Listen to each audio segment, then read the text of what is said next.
શહેરમાં નાગરિકોના પીવાના પાણીની રોડ રસ્તાઓની કામગીરીમાં ભ્રષ્ટાચાર થતા એસઆઈઆરની પ્રક્રિયાની ખામી અંગે વડોદરા શહેર કોંગ્રેસ દ્વારા મ્યુનિસિપલ કમિશનરને રજૂઆત.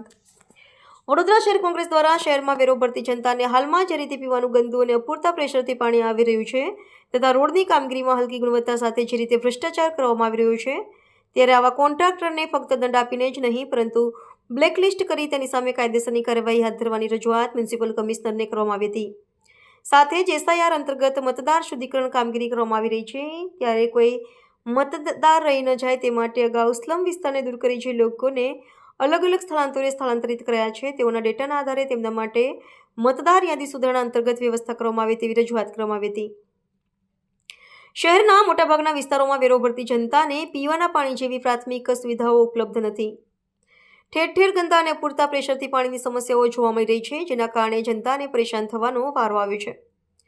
પાણી વેરો ભરવા છતાં શહેરીજનોએ બહારથી પીવાના પાણીના ટેન્કર અને પીવાના પાણીના જગ મંગાવવા માટે ખર્ચ કરવો પડી રહ્યો છે.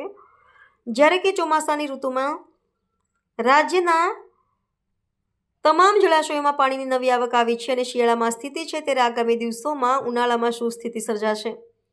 બીજી તરફ શહેરમાં કોન્ટ્રાક્ટર દ્વારા તકલાદી રોડની કામગીરી કરાવવામાં આવી રહી હોવાનું વોર્ડ નંબર 12ના કોંગ્રેસ પ્રમુખ રાકેશ ઠાકોર દ્વારા હકીકત રજૂ કરાતા કોન્ટ્રાક્ટરને ફક્ત દંડ ફટકારી પાલિકા તંત્રએ સંતોષ માન્યો છે.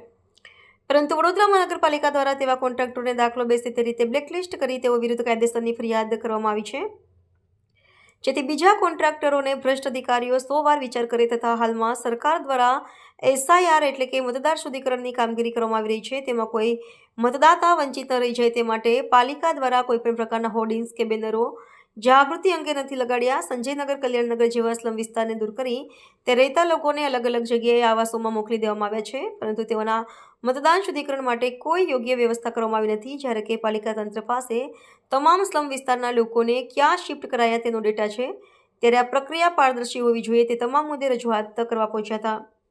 વડોદરા શહેર કોંગ્રેસ દ્વારા મ્યુનિસિપલ કમિશનર કચેરી બહાર બીજેપી એક્સની ડામરની રંગોળી પાડી પાલિકાને ધ્યાન દોરવા અંગે રજૂઆત કરવામાં આવી હતી.